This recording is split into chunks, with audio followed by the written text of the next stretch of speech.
Welcome to Music on the Underground, where I showcase the talent Ottawa has to offer with interviews and music throughout the episodes to hopefully give you some new favorite bands you might add to your Spotify playlist. But I'm not going to waste any more of your time as we're going to get this episode started right now.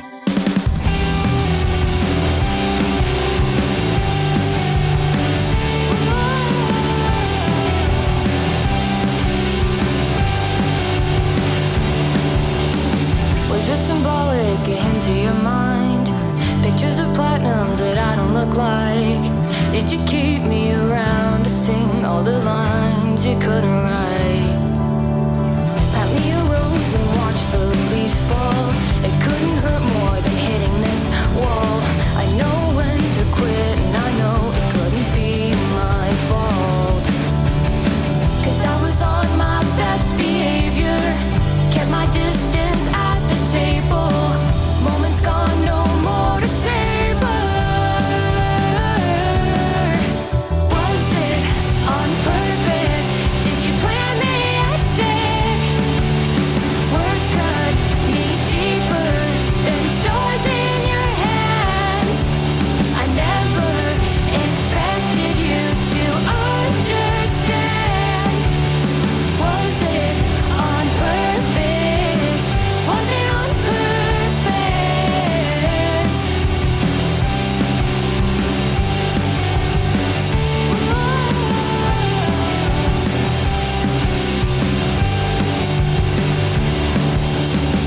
Hope the shadow of your great achievement hides the tears rolling down my cheek as I flip the switch before smiles start to weaken. Felt potential on my fingertips, locking eyes to ignorant bliss. But nothing ever came of this. Nothing ever came of this. 'Cause I was on my best behavior, kept my distance at the table. Moments gone, no more to savor. Was it on purpose? Did you plan the attack? Words cut me deeper than stars in your hands. I never expected you to understand. Was it on purpose? Was it on purpose? And will rip me apart, bury my bones in the yard. Maybe I'm not what you want. Maybe I'm not who you want. Deep down, I know I'm not the one. Let the sand fill up my lungs. Maybe I'm just too damn young to understand love.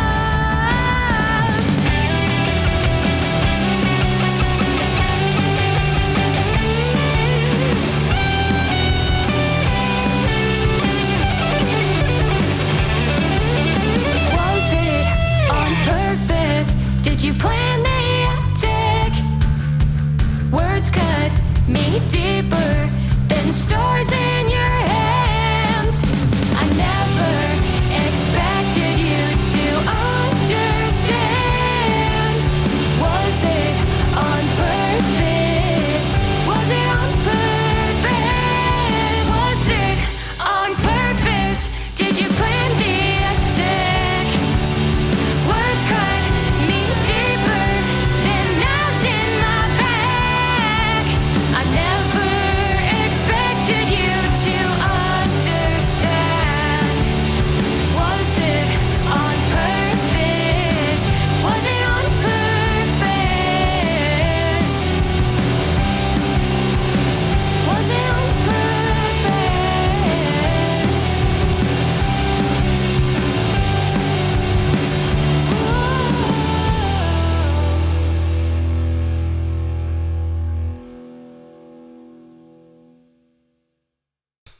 Hello and welcome back to Music on the Underground, and today is a new one obviously, but I have cameras now, so that's a lot of fun.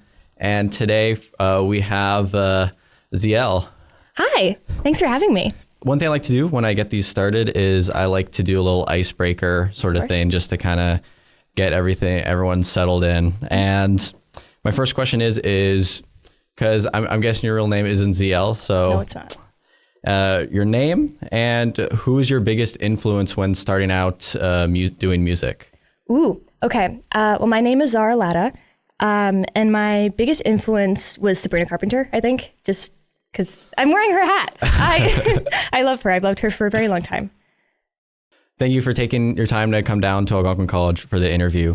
And also, would you like to shout anyone out that has helped you perform like during your live shows, like anyone else? Ooh, that's been big.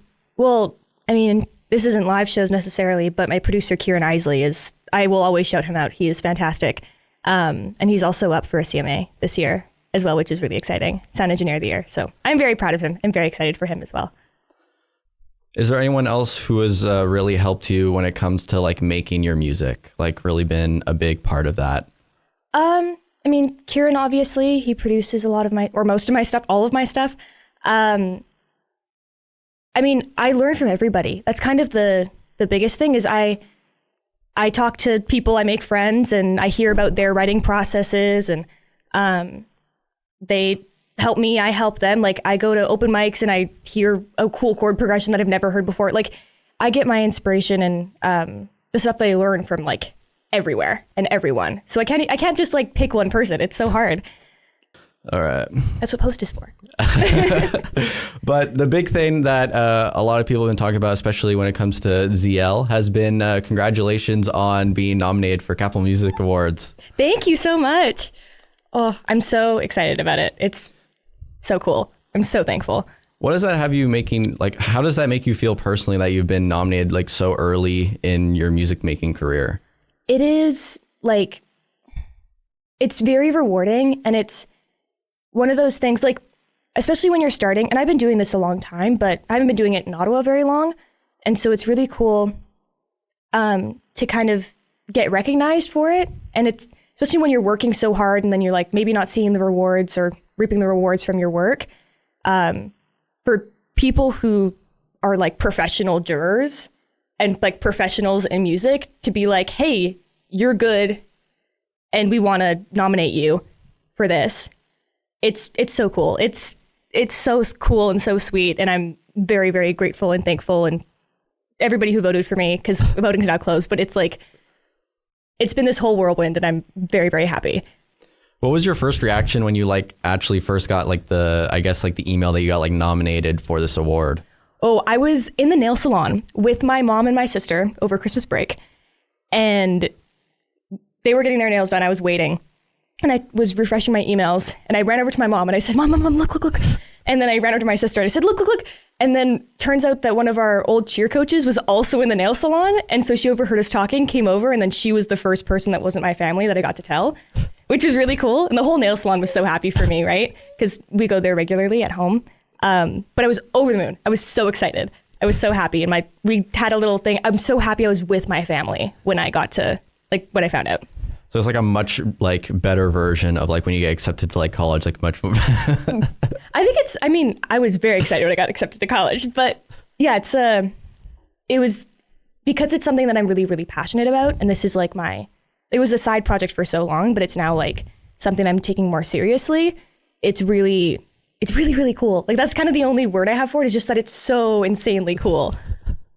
Is after being nominated for this award, and even if you don't end up getting the award itself, and being nominated is such like a big honor, especially for, this is like something that can really motivate, especially someone in a smaller music scene like Ottawa. This can definitely help someone want to continue doing what they're doing.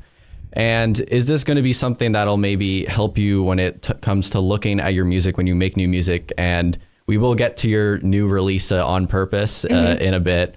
But is this going to be something that you're looking to when you look back at your old music and you're making new music? Are you going to be like, considering that people gave me an award for the music I made in 2024, is this like something I should really look close on when I incorporate, if I was to incorporate elements from my old music into new music?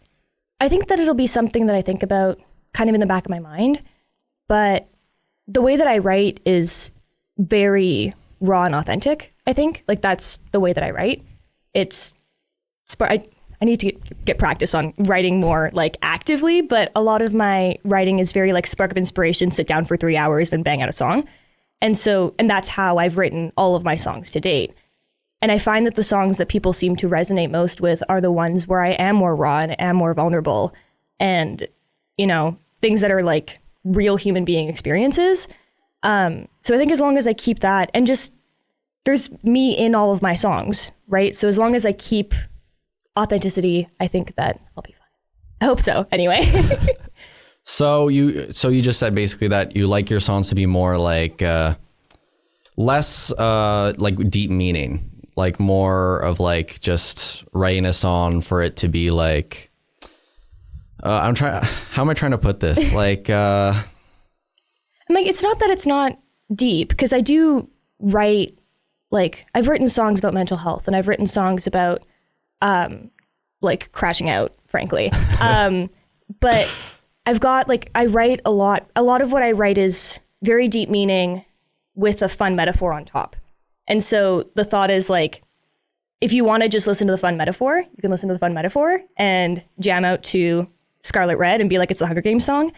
But if you want to listen to the lyrics and break them down and do a little bit of an English assignment style, like, are the curtains really red or do they mean something? You'll be like, oh, she's talking about women's relationships to society and men and the way that people perceive women. Like that's kind of, I want to be able to be palatable for everybody, I guess, which is, you can't always do, but well, yeah, it's a way for me to be raw and real and deep while still keeping it kind of fun and easy to sing and not so heavy on my heart every time I have to like get on stage and be like, and sing these songs. I can have fun with it. But then you can also like sit down and yeah. So not like completely mellow, depressing indie rock. Yeah. I like to keep things fun.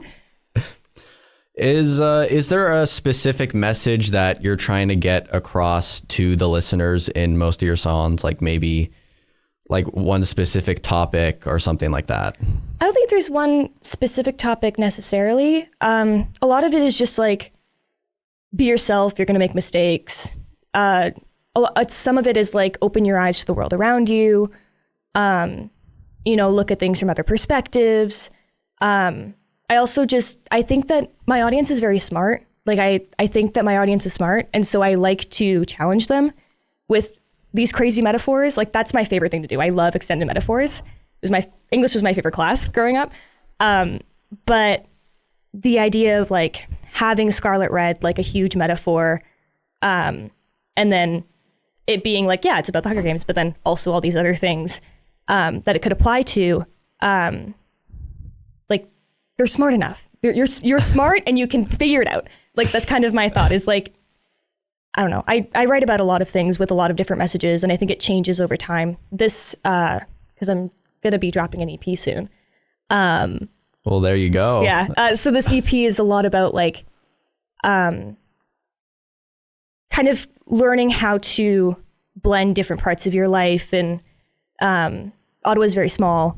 And so it's, people you meet in music will be people that you also meet at school, that you also meet at work, that your parents somehow know, right? Like, so being okay with the crossover and learning how to be, like, show up authentically as yourself in all of those different situations, even though you may show up a little bit differently in all of those different areas of your life, I guess, is kind of the lesson that I was trying to learn when writing these songs. Did I learn it? I don't know, but yeah. So that's the new EP lesson, I suppose.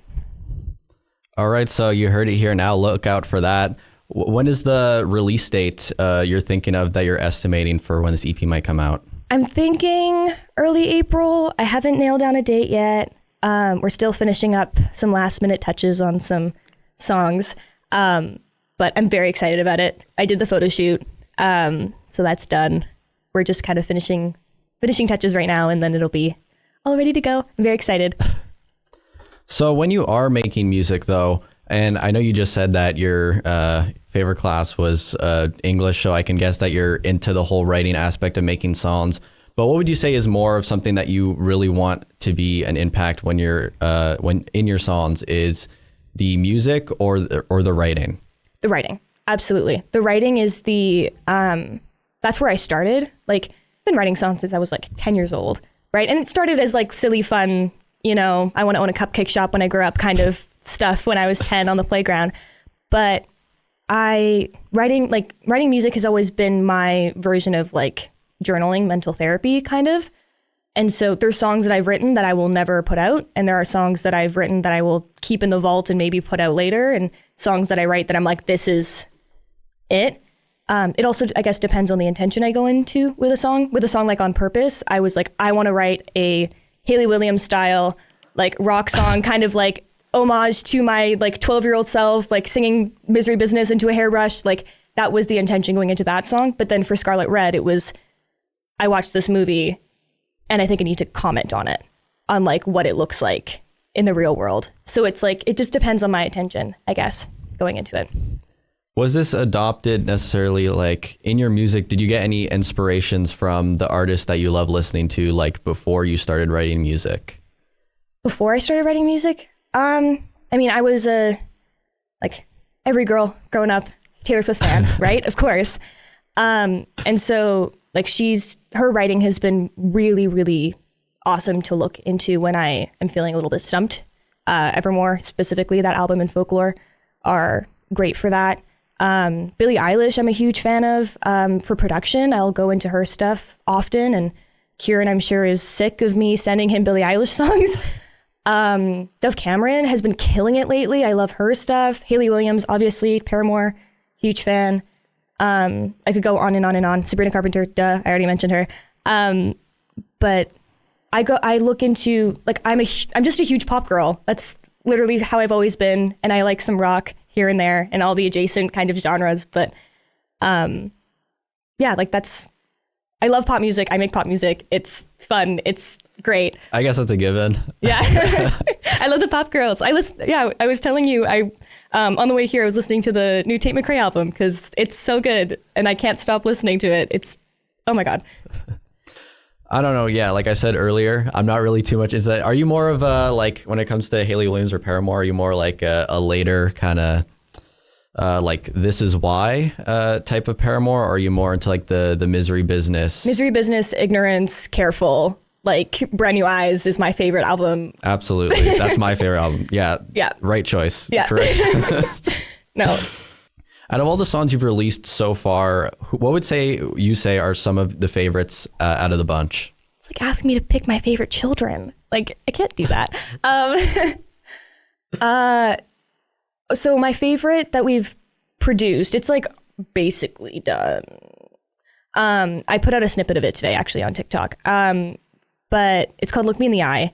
I have deemed it my sexy jazz song because I don't know, I was talking with some people and they were like, oh, jazz is so hard, like blah, blah, blah, blah. I'm like, I can write a jazz song. What do you mean? I can write a jazz song.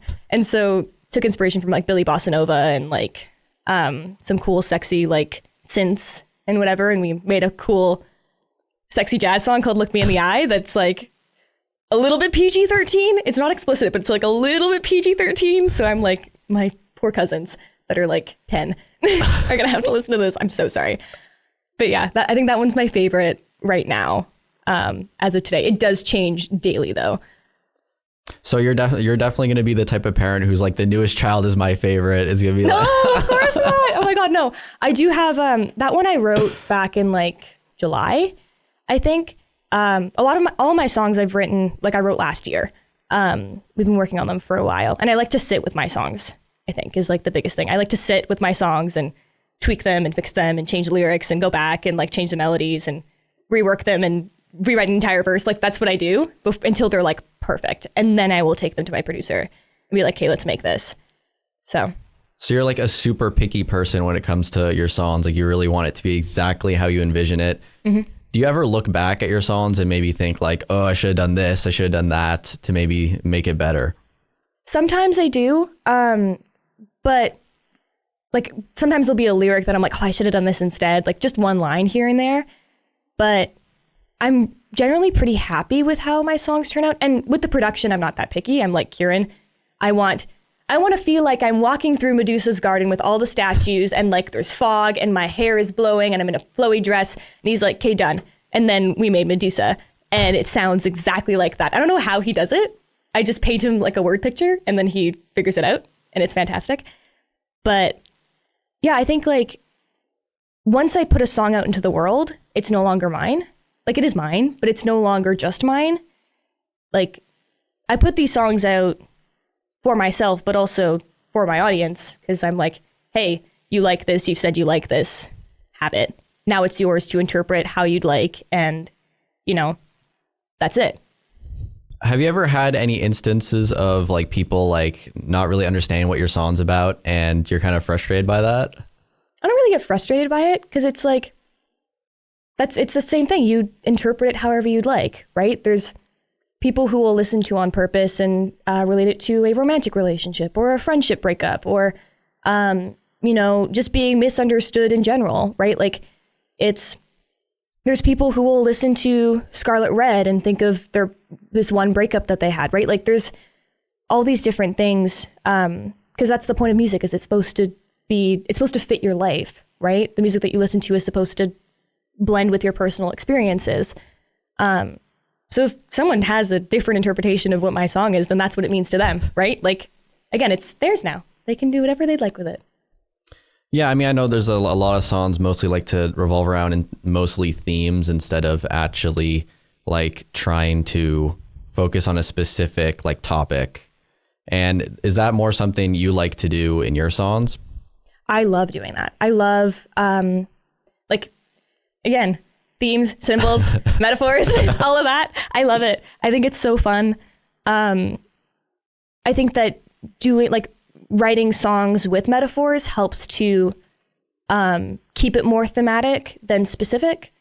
And then, people can apply it to different parts of their life. And I will often I'll listen to Medusa and, I wrote it at a specific time in my life when I was going through one thing, but I'll listen to it now and, feel a different way about it and feel it related to a different experience. Like, I think that's the beauty of music and writing thematically like that is that it is more malleable to be able to apply to different parts of your life as you age and change and grow and all that. So, yeah. When you started making music, did you ever because I know when I see it with like YouTubers, for instance, is a good example of how doing something like spending a lot of time on one thing can make you really hate also doing that thing. Like how YouTubers really like watching YouTube because they make it so much. Do you ever kind of just get sick of listening to music a lot of the time because you're just focused on making it so much? I never get sick of music. I think that I can't listen to music casually anymore.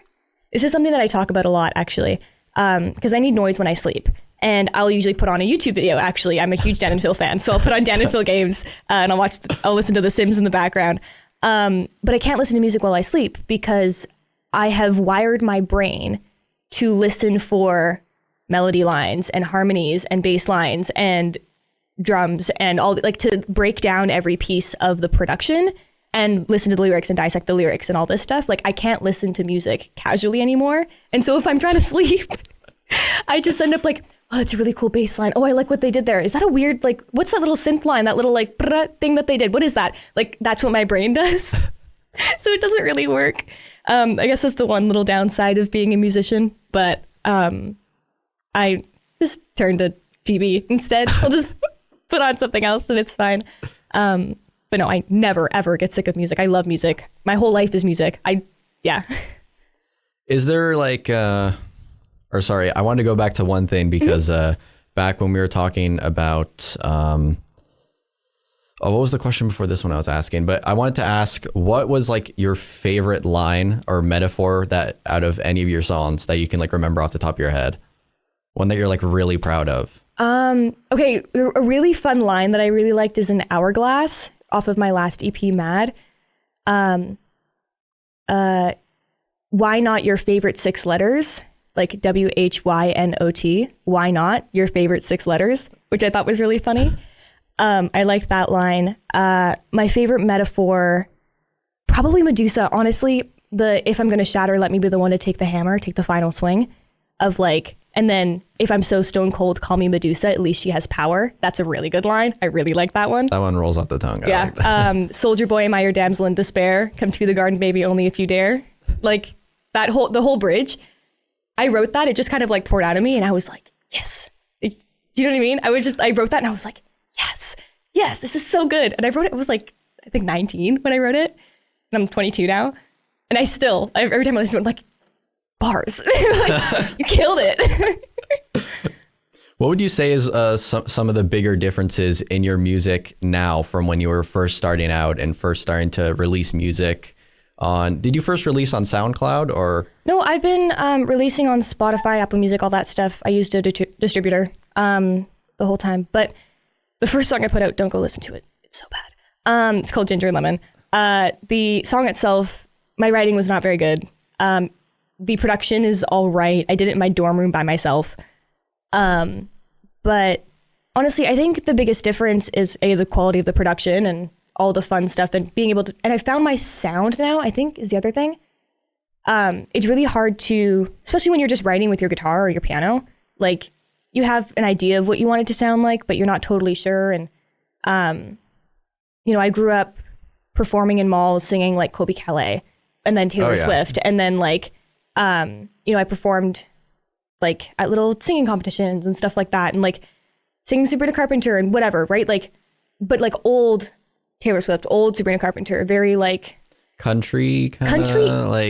Like I sang a lot of acoustic. I sang Mean, and then I sang like some old Sabrina Carpenter songs that are like teen girl pop, like Disney pop. Yeah, I know what you mean. So it's very like cutesy, fun, like demure, mindful, if you will. But that's not me, I guess. I wasn't allowed to sing rock or wasn't able to because I didn't have that power yet, being 13. And so I think I found my combination of like, I love doing big belts and I love weird synths and I like having this sense of eeriness in my music. And I think that's pretty constant. Something that I talk to with Kieran about a lot is like keeping this constant feeling of eeriness in my music, of like unsettling, something's off here. Like, is there someone looking over my shoulder while I'm listening to the song? Right. So I think, yeah, that's like the biggest thing is I have slowly started to find my sound. Medusa was the first one that I was like, yes. And then we did the EP and we kind of messed around a little bit with it. And, over time you find what you like and what suits you and your vibe as a person, but also like your voice and your writing, right? Because having both of those line up is sometimes hard. But sorry, I went on a rant, but no, it's great. What would you best describe your sound as? Like, what would you kind of label it as?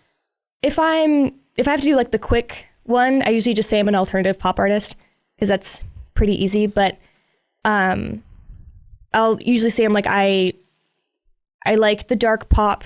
I do a little bit of pop rock.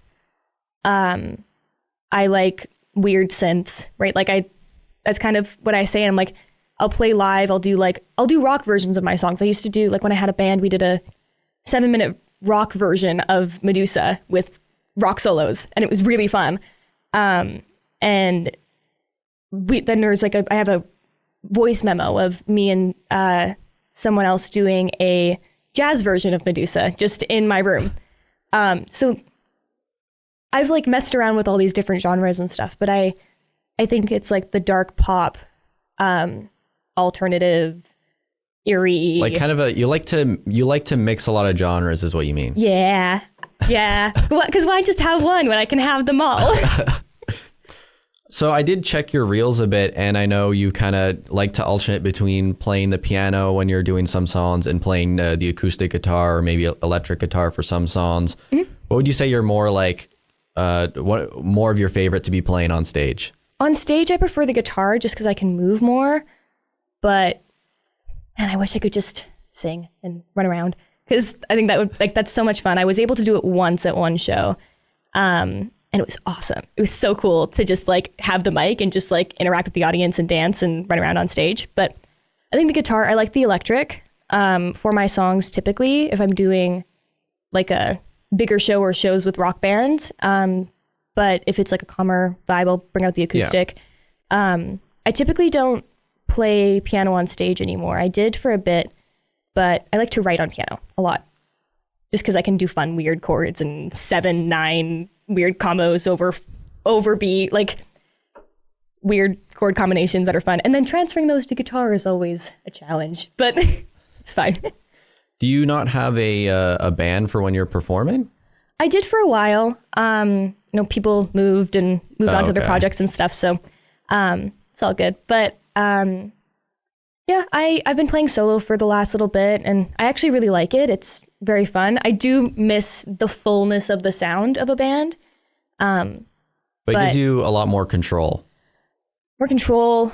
I don't have to worry about practices as much anymore. And like, I'm so busy, like with school and music and the millions of other things that I do on the side, that, I like to keep myself multifaceted. I'd like to have music just be a part of my life, because if it takes over, then that becomes a lot. So it allows me to keep music a little bit more separate and be able to have a life outside of being Zeelle, right? Yeah, I completely get that. Like having more control over your schedule is super huge, especially when you're doing music. You have to schedule shows, make time to write music, like practice and a lot, especially when you have a band. Practice is like a huge scheduling issue sometimes. Yeah. Well, and I play D&D, so I'm like, I know about scheduling issues, and it's like having to, like, I don't want to have to give up the fun things I do for me, like Azara, to make Zeelle successful. Do you know what I mean? Yeah, no, I get that. At least for now. I'm willing to make sacrifices in the future, but I'm not there yet. I guess a quick, like, off topic, like D&D question. Are you more of the person who likes to, like, what? I don't play D&D, but what's that called when you're like operating the game? Like the... Oh, the DM or the player? Yeah, the DM or the player. So I'm playing in a campaign right now. And I've been writing my own. I have to rework some things, but I do want to DM someday. I think I would prefer to be a player. Yeah, some people are more into kind of being the watcher rather than the player. Well, one of my friends who also does music is the DM for our campaign, and it's wonderful. We have a great time. It's really fun. It's a good way to stretch my creative muscles in a different way, I think, is the biggest thing. And also, like, my improv skills have improved, and being able to like being put on the spot to act out an emotional scene with somebody that you have known for a week is crazy. It's crazy, but it's really good for my stage presence. I've noticed I've gotten a lot more confident on stage, and when I play a wrong note or my voice cracks or God knows what happens, like, I'm able to recover. And also just like, I can joke a little bit and run around more, and like I'm not feeling less stiff and like scared of like the unknown and what could happen, because I feel more prepared to handle any kind of mistake that comes up, if that makes sense. No, I get that, especially when you're doing something like D&D where you're doing something maybe like ridiculous, and you're doing it around people, like you said, who you maybe haven't known for too long. Like, you're just doing a gathering with some random people to play a game, and you're able to just kind of get used to being like maybe a bit quirky or a bit like weird or whatever you do. Mm-hmm. I mean, some people are a lot better at it than others, but I mean, definitely when you're doing that a bunch, it definitely helps get used to it. Of course. Yeah, no, it's great. I love D&D. I think it's great for your mental health and therapy and working through things. I think it's great for boosting confidence and, trying different things that you probably wouldn't do as yourself, but you're like, I'm doing it in character, so it's fine, right? And like, people don't hold it against you because you're trying things out in character and you're not actually hurting anybody, right? It's like a video game, right? Yeah. You're just doing things to try, and you're not actually, right? No one's feelings actually get hurt unless they do, and then you talk about it and it's fine. But yeah. One more question on D&D. Have you ever had like some really like weird experience? Maybe like someone who's going like really out of line or something like that?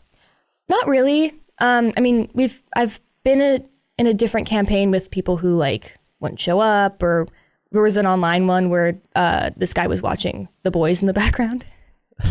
We had our cameras off and he had The Boys going in the background and we could all hear it. And we were like, dude, you need to turn your TV show off. No, that's valid. The Boys. Yeah. I'm like, turn your TV off and be present at D&D, please. We're all here and we all care.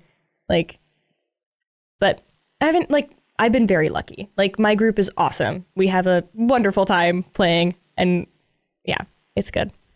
I have this group of people where we like to play Catan. Oh, I love Catan. Catan's so much fun. It could get so like just heated, like so out of nowhere. But they always play on like Tuesday, and like my class is at like 9 p.m. So like that's not gonna happen. So that sucks for me. But I want to move over to move back to music. No problem. It's all good. move over to music. And I wanted to get back, we kind of touched on it earlier, but your newest single, On Purpose, the first release of 2025. Yes.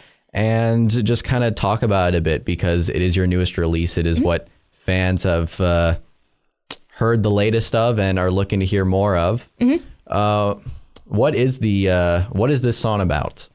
I mean, the fun answer that I always do is like betrayal. It's about betrayal.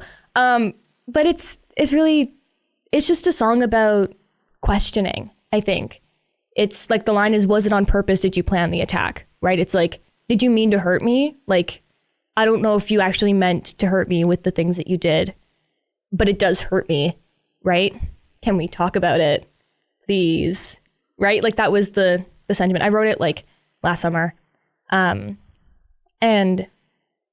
like I was really feeling just hurt at the time, and I was confused and lost, I think. And so I guess that's kind of the story of that song, is like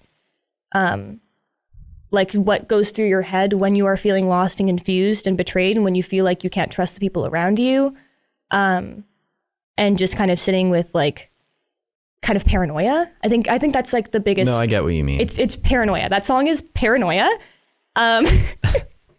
Maybe not fully warranted paranoia, but it is paranoia. But it was just fun. Like that was that song was a little bit more about the music than the lyrics. Because I wanted to write like an angry Hayley Williams rock song, Misery Business, let's go. Like that was the plan. I've been covering Misery Business for a little bit, and I'm like, I want my own song that I can sing like this. That's true. I mean, if I was ever going to make music, I definitely kind of have the same thoughts as you. Just kind of want to, I don't have like a single genre I'd want to do really. I mean, I guess maybe stay in kind of the alternative rock kind of area, but still I kind of want to go all over the place. It's fun, right? Like, I don't think that people should be like pigeonholing themselves, you know, like if you find your genre that you really enjoy writing, by all means, absolutely. That's have at it. But if you want to experiment and like go around and grab things from different areas, like do it, right? There's no rules, right? Who said there's rules? I didn't. I didn't either. I don't see rules. So like, yeah, just have fun with it. Try a bunch of different genres, see what sticks, right? Yeah, absolutely. And I can kind of guess maybe what you mean by like what you're referring to, what this song might be about. If you're comfortable talking about at least a little bit, I can kind of guess what it's about maybe. It's, it was just kind of about like. So like maybe like what inspired you to make this song? Like if you're comfortable with answering that. Yeah, I'll give like a vague answer. Like a vague answer. Okay. Don't want to get canceled. Canceled? What did you do? I didn't do anything, I promise. No, I just no, I have no ill will to anyone, right? Of course. Well, we all have our own experiences with things happen. With friendships and relationships and everything, right? Like it's hard, right? And you know, something happens in your life and you get confused and freaked out, and you know, you turn to the people around you, and sometimes they support you and sometimes they don't, and then you go from there, right? And I think part of what was happening was something happened, and every corner I turned, it just got worse, I think was part of what was happening there. And then snowball effect. Yeah, and then it just kind of. Yeah, it was just one of those, like, the paranoia kept building because I was looking for validation. You just kind of felt more boxed in. Yeah, I was looking for validation, then I had to turn another corner, and then I had to turn another corner, right? And then suddenly I was in a box. Yeah. And screaming into the padded room by myself, right? So, and I was like, am I actually crazy? Am I crazy? I feel crazy, right? That was what was going on there. And then I came out the other end and I'm fine. So I'm not crazy. I'm actually good. I'm not crazy, I swear. No, I'm not crazy. I'm actually fine. You know, sometimes we go through moments where we feel crazy, and that's just what happens. I mean, the good part is it got some good music out of it. So No, that's always my philosophy. Anytime I go through something that sucks, I'm like, well, at least I can write a song about this. got to make the most of it. Yeah. And like, it's silver lining, right? Like, especially when like you're going through hard things, you got to find the silver lining. And mine just so happens to be, well, I'll write a banger tune. I'll write a banger tune about this. It'll be on the next EP. Yeah. All right. So I guess maybe onto a few more happier notes. I guess like the origin of Zeelle. So I wanted to talk about, because you do mention on your Instagram that you are originally from Edmonton. I am, yes.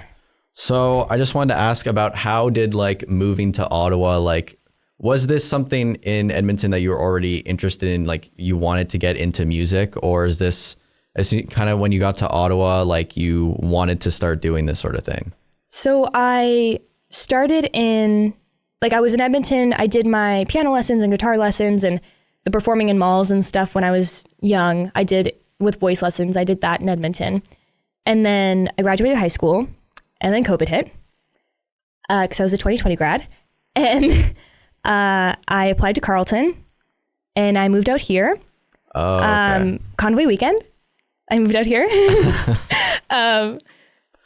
And, I, lived in residence, and that's when I wrote Medusa, and I put out Ginger and Lemon.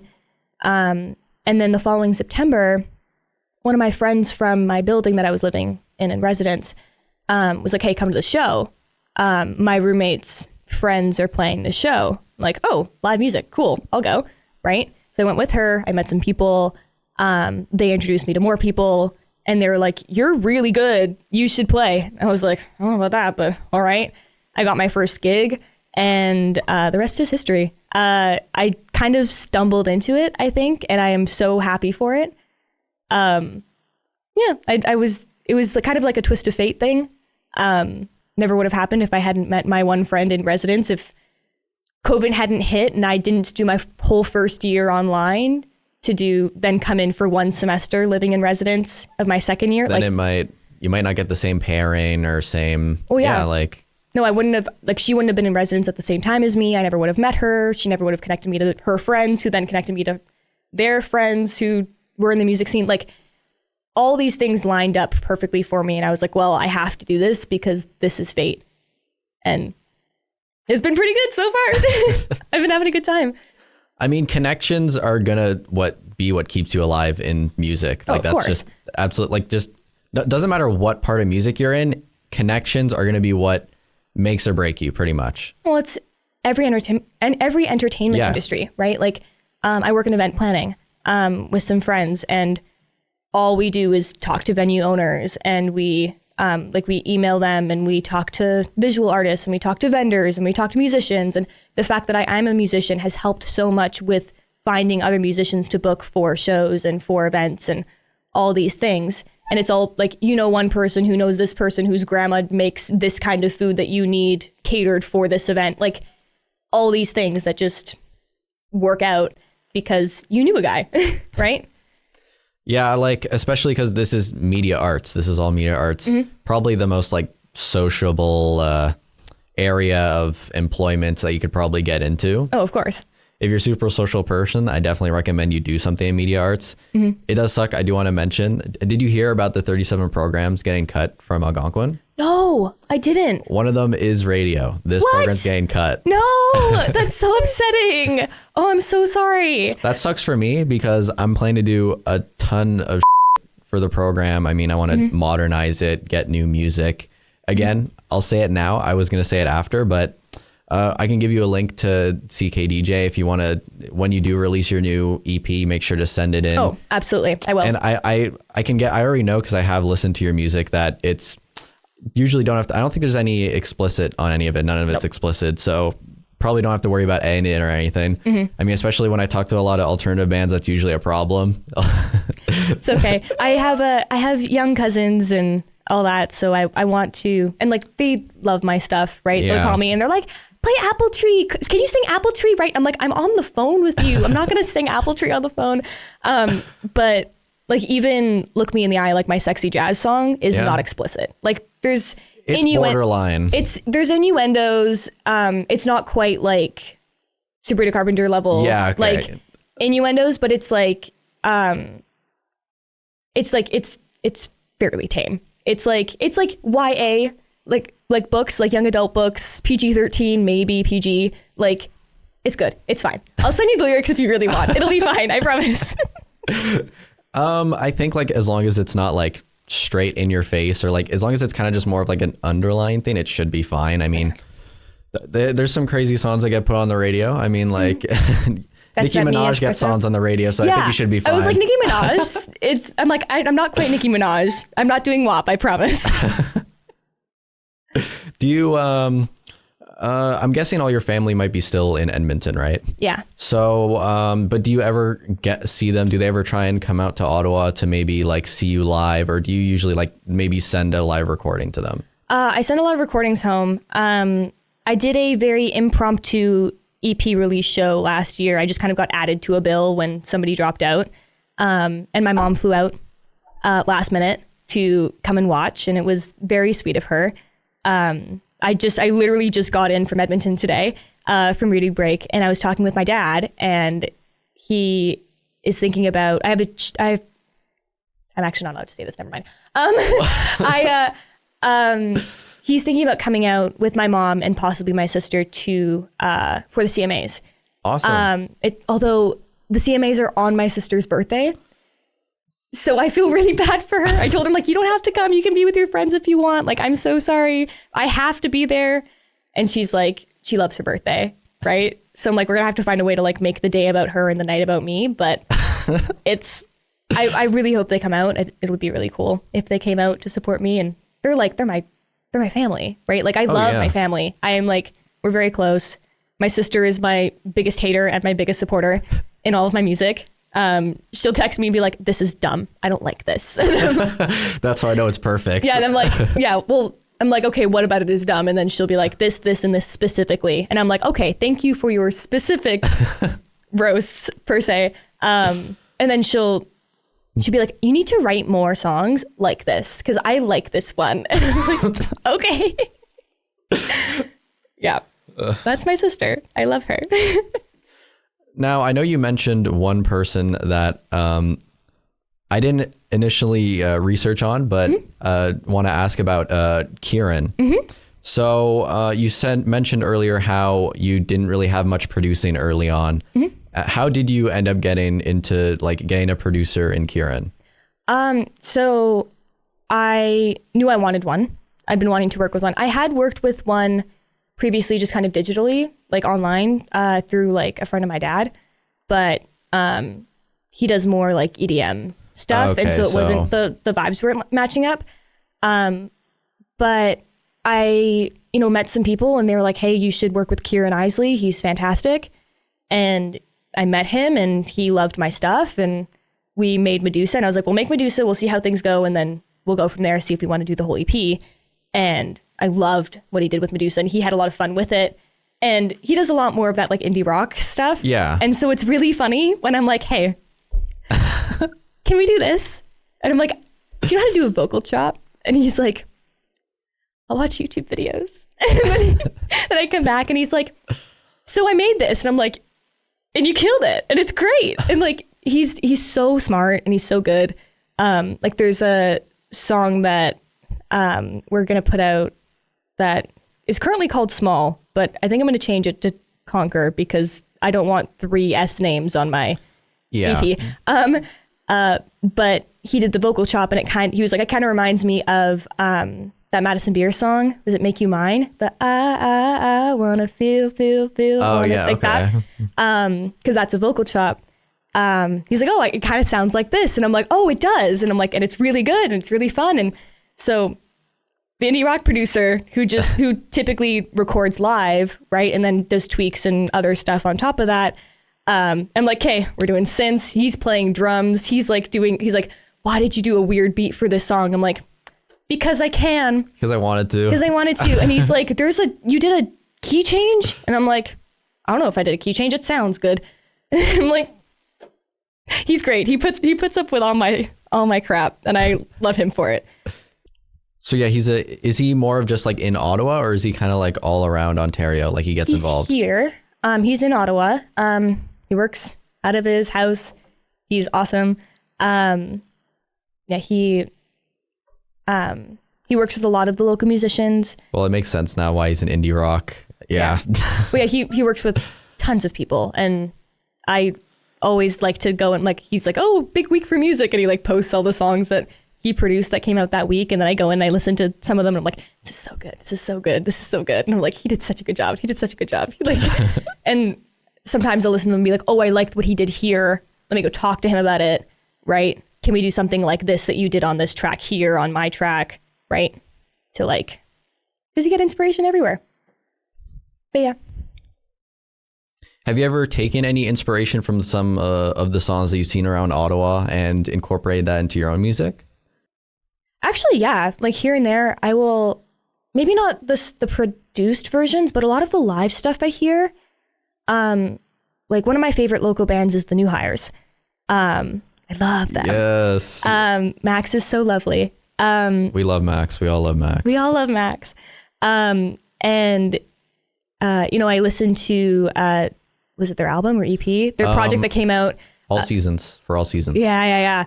I think it was last year in April, they started dropping some of the singles. Yeah. And I was in Florida with my family, and I messaged him on Instagram, and I was like, dude, I don't know what you put in this song, but it's crack. And I'm like, I can't stop listening to it. It's so good.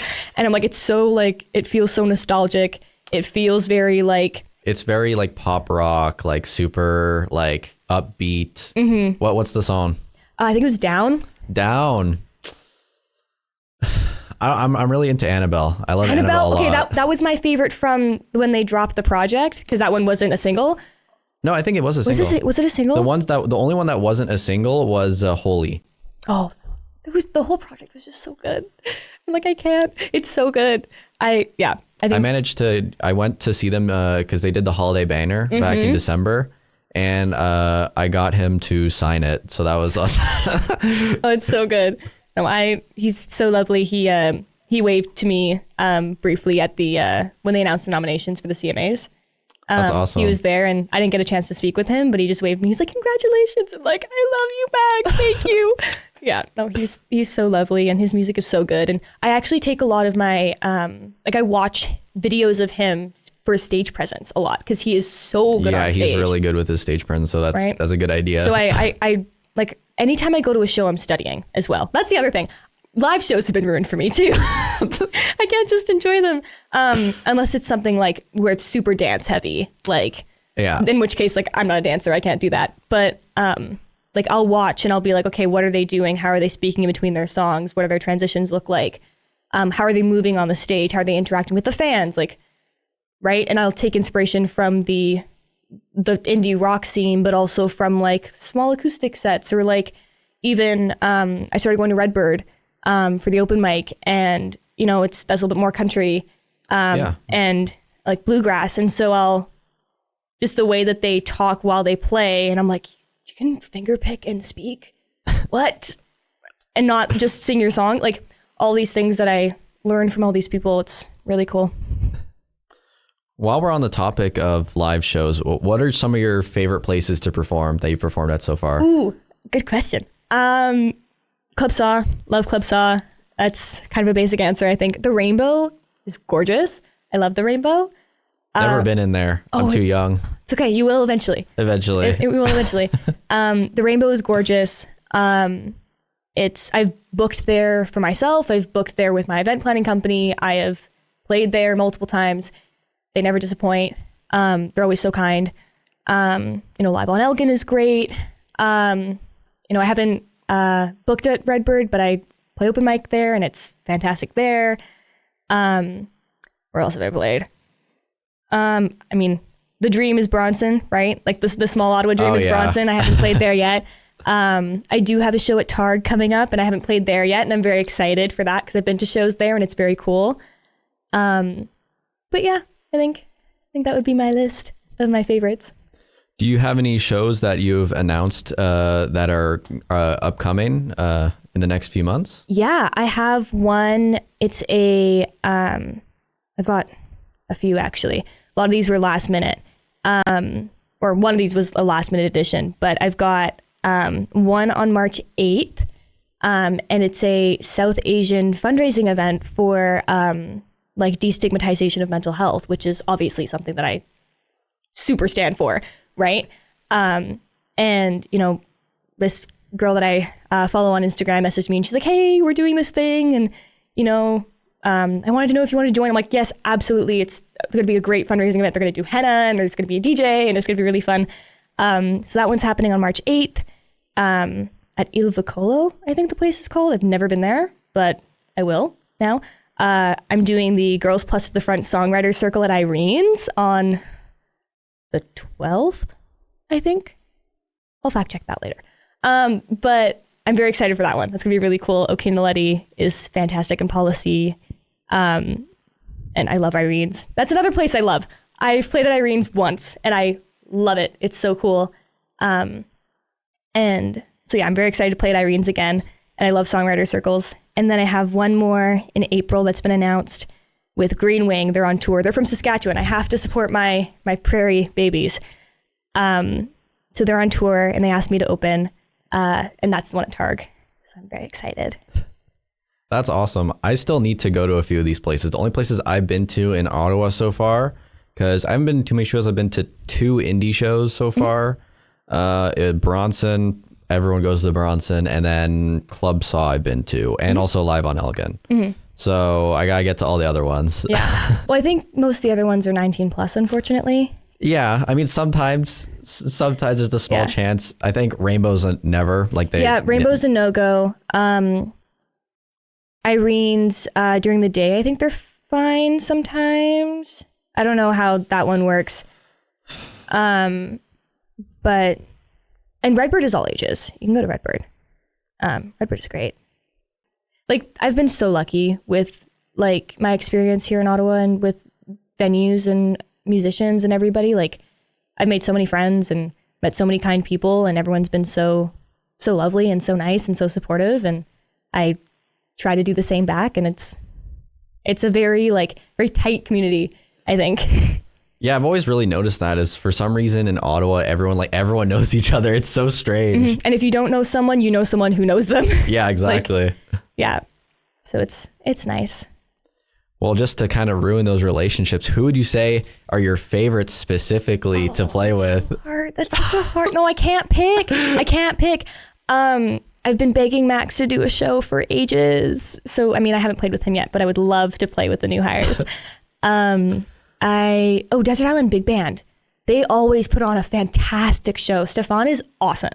He's so cool. He's always got fun little stage props that he has up. And the first show I went to of his, he played on his own and he had a live looper situation going where he played guitar and then did the pedal and then and then he I don't know what he did. And he also, I think he had backtracks going through it as well, but he just had this thing working where it was the coolest thing in the world.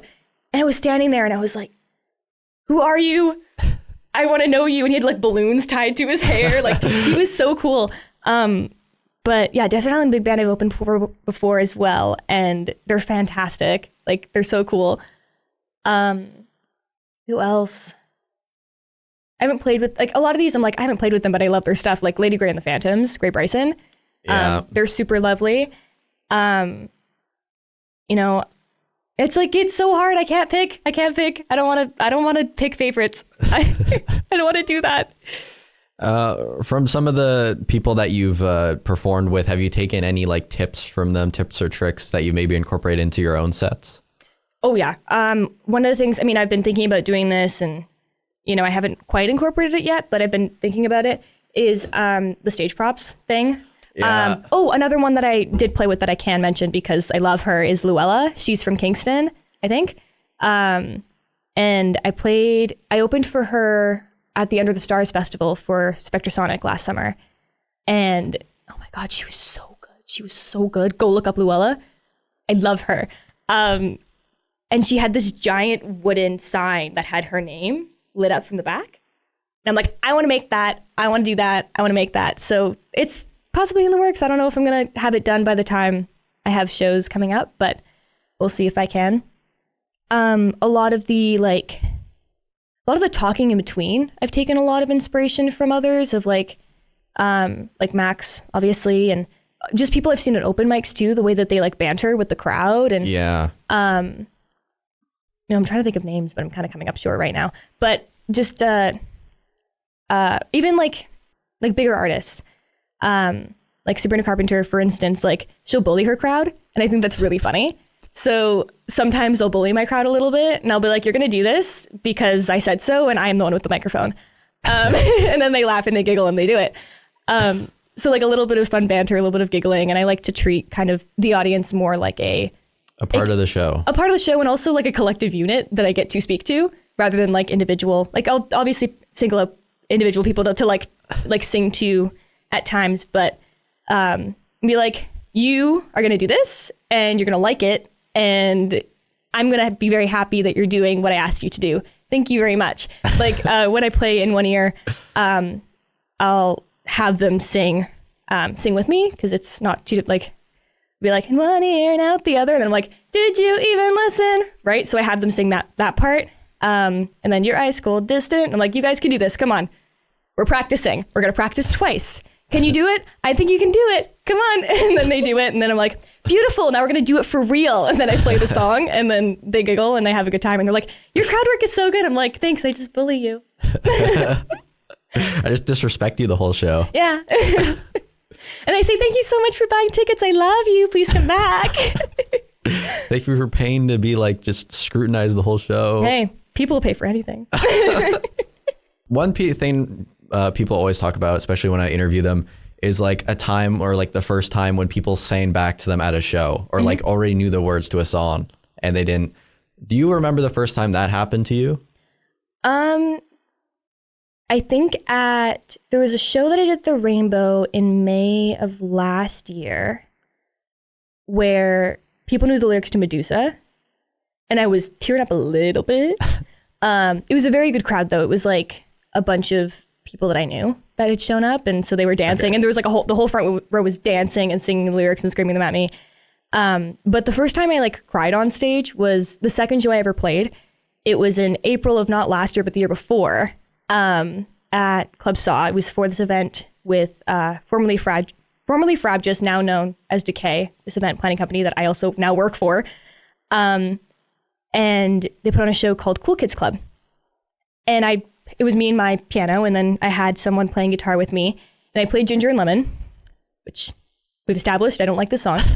But everyone sat down for some reason for my entire set, and they pulled out lighters, and they did the wavy thing with the lighters for this song. And I was like choking back tears because I'm like, this is my second show ever. I'm playing a sold out show of 300 people.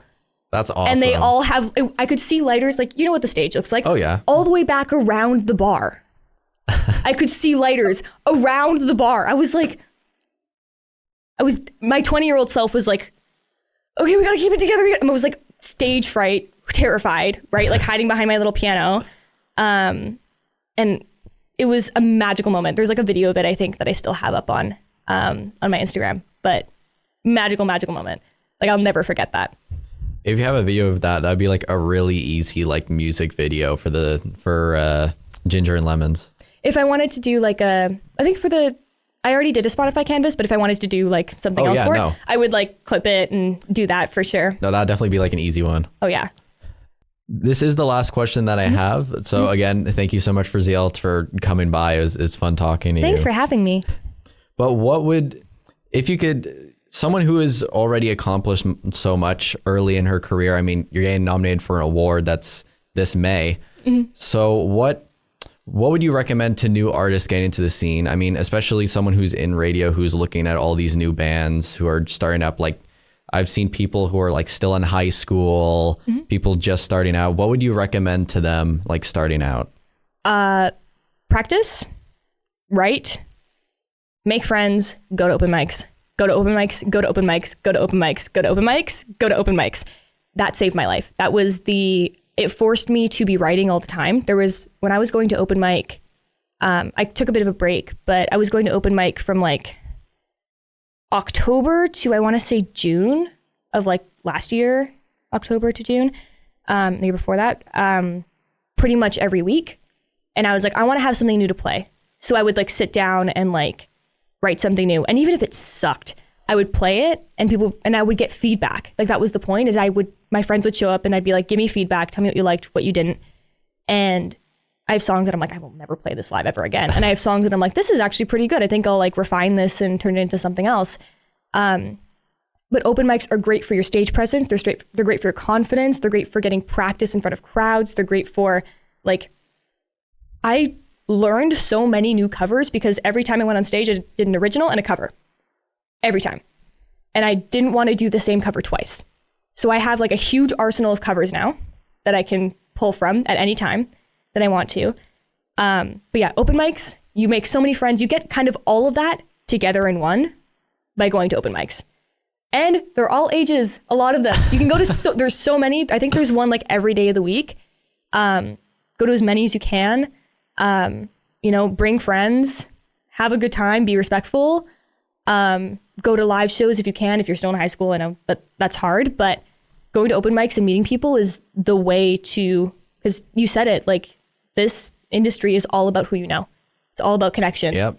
So make those connections early, right? Have someone be like, oh my God, I'll take you under my wing, right? Because it works, right? You make friends with people who are more established and they will connect you with other people, and then they'll connect you with a producer and they'll connect you with a drummer because you need a drummer, or your guitarist is moving away, they'll connect you with a guitarist. Like that's how these things work. And it's like, go to open mic, go to open mic, go to open mic, go to open mic. It works. I promise.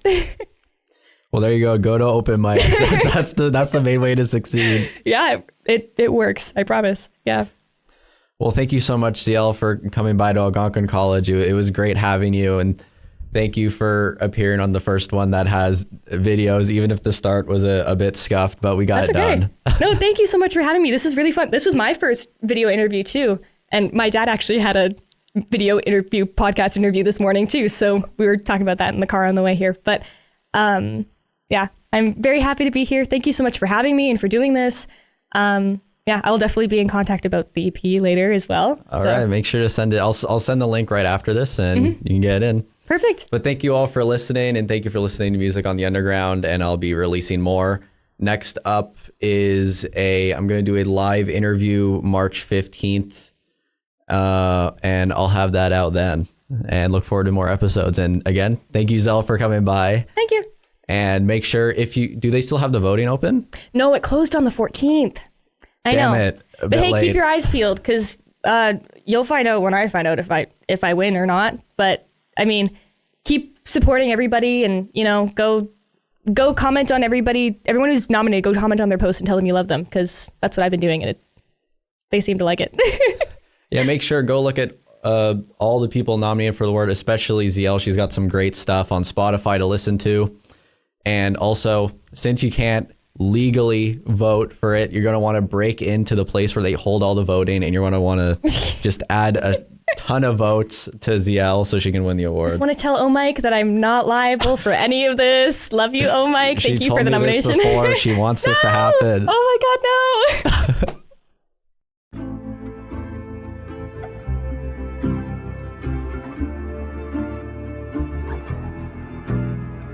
See the rope that hangs her, not the threads it's made of, and wonder why she fled for greener grass in spite of love. She'd killed her on her fingers through twisters of blonde, but she knows she'd be tempted to run on back to love bombs. Keep a songbird caged if you dare. Wrap a hand around her throat, take her air.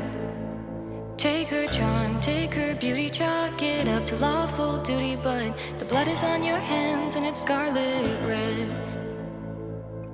Memorize the way she looked at you from above.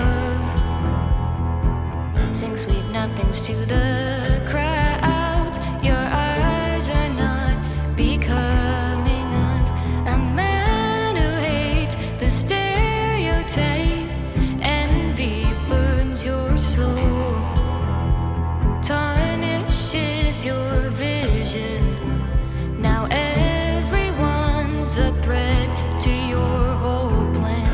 At least you listened to what she's saying, as long as the melody rang true in your head. Keep a songbird caged if you dare. Wrap a hand around her throat, take her air, take her charm, take her beauty, chalk it up to awful duty. But the blood is on your hands and it's scarlet red.